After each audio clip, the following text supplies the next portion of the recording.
Have multiple Demat accounts? Let's explore how you can transfer shares from one Demat account to another.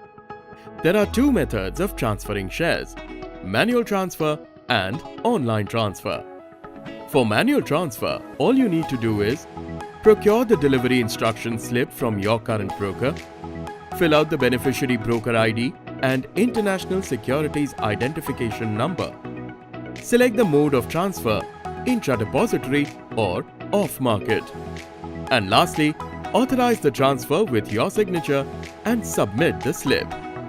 Now let's look at the steps involved in online transfer via CDSL or NSDL.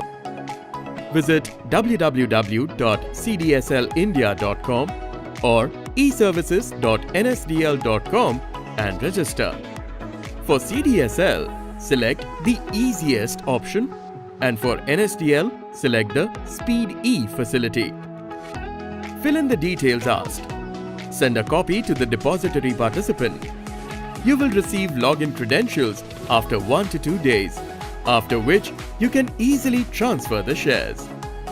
Looking to open a Demat account?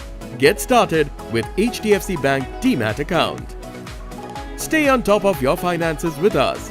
Subscribe to HDFC Bank's YouTube channel. Tap on the bell icon for regular updates.